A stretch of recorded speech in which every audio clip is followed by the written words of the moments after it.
I'm proud to now introduce you to Irv Rosenfeld, another patient here in Florida, but in a totally different capacity. Because Irv is the longest living, right? So I can get longest surviving. Yes, longest surviving medical marijuana patient on a federal level, and unfortunately there are only 4 of them left. Irv will now fill us in on how he acquires his medicine. Also, I'd love to hear some of that stuff we were talking about earlier, Irv, in terms of how you encourage patients in non-medical marijuana states to assert their rights. So, I'd like to have you welcome Irv Rosenfeld. Thanks. Thank you. Thank you, Warren. As he stated, I'm one of 4 people in the United States that legally is allowed to possess medical cannabis. This is provided by your tax. Raise a hand. Who pays federal taxes in this room? With a show of hands, I want to thank all of you very much for paying for my medicine for 29 years. I appreciate it. Yeah, I took on the federal government in 1972, and I won in 1982. I became the second person in the United States to have the federal government grow cannabis for me and supply me on a daily basis. I've lived here in Fort Lauderdale now for 25 years, and I received my medicine at the University of Miami at Bascom Palmer Eye Institute because my project with the School of Neurology, and I am a federal patient, meaning I am legally allowed to possess this anywhere in the United States and U.S. territories. The program I'm under was shut down by George Bush Sr. in 1992. 13 of us were grandfathered in, and so that's why today there are only 4 of us left alive who is under the program. And I've got a book over at the Cannabis Action Network tent, which describes my entire life story, plus the movement of this movement, the history of this movement, as I helped pioneer what's taking place. Now, what can we do with patients who aren't legal in the state of Florida, or in other states too, but especially the state of Florida? As Jeffrey said, we have a medical necessity defense that's been utilized in this state 3 times. What that means is, again, if you've got a medical disorder and you have a medical necessity, you can go to a judge and before you're arrested and plead your case. And hopefully a judge or a jury can find you not guilty for medical necessity. Now, what I recommend for people in this state especially, but other states too, is if you have a medical condition and you're using medical cannabis and it's improving, it's helping you, then you need to educate your physician. How you can educate your physician, because remember, doctors are not taught this in medical school yet, okay, about the endocannabinoid system, about how we all have it, and we need, all of us need cannabis. We all have natural cannabis receptors, millions of them throughout our body. I mean, people don't know this, so you can't expect your doctor to know this. But what you can expect is you can go to your doctor and start educating them. And what you can use is my organization's website. My organization is called Patients Out of Time. We're the only organization in the United States that is sanctioned by the American Medical Association and the American Nurses Association to teach doctors and nurses about medical cannabis.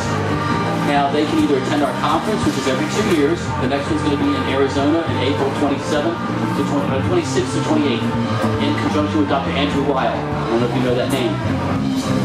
But they get continuing education credits. And now you can go to your doctor and you can tell them this. That, doctor, this is a medicine. In fact, the AMA and the ANA sanction for doctors and nurses learn about it. So once you can educate your doctor to the benefits of medical cannabis, then I suggest you get a letter for your doctor. Ask him for a letter. The letter would state that if you were legally allowed to recommend medical cannabis for this patient's condition, and you name the condition, you name the patient, that I would. The doctor would sign that, date it, and with a phone number. But of course, he's not legally allowed to in Florida. But he stated just that if he were legally allowed to, he would. Then I try to tell people to try to be religious. Go to a church, synagogue, whatever it is. Become a member. Try to get to know the people that are in charge. Minister, rabbi, whatever. And then explain to that person what your affliction is. And explain to that person how beneficial medical cannabis is. And then ask for a letter from that clergy.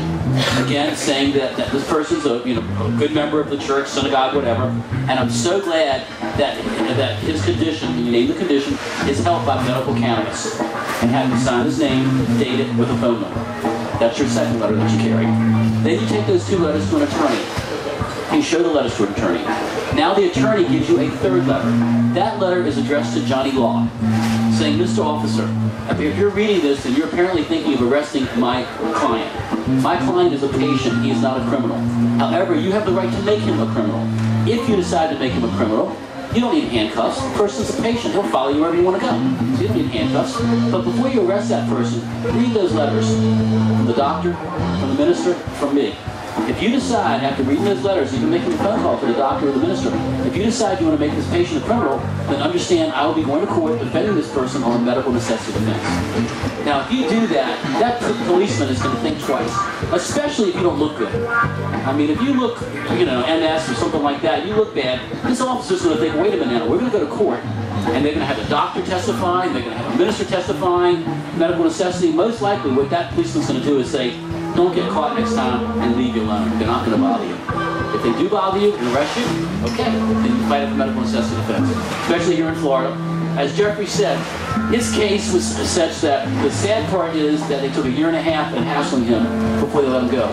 The other sad part was that they knew that they were going to lose because we had experts on our side to defend him. Now, what really ticks me off is that they did this. His case was to come up on a Tuesday or Monday. Monday, okay. Friday, we were going to be going into court here in Palm Beach County to try to argue, this was interesting, to try to argue that cannabis is not a Schedule I drug, that it's really a medicinal type drug and that he never should have been arrested to begin with. Now, I was going to be the only witness. Okay, I was going to be there with a tin can from the federal government and everything else trying to prove to a judge the rule that it is not Schedule I. Now, it's never been done in this country. No judge has ever ruled in favor of it's not Schedule I. We probably wouldn't have won that Friday. But one day, at some court, somewhere in this country, a judge is going to make that decision. They'll say, wait a minute, what do you mean it's not no medical benefit? Here, you've been using it for 28 years at that point. So we didn't get the opportunity because Thursday afternoon, around 4 o'clock, they called his attorney and canceled and dropped the case. So I just want to interject one thing. Florida does have a medical necessity defense. Right.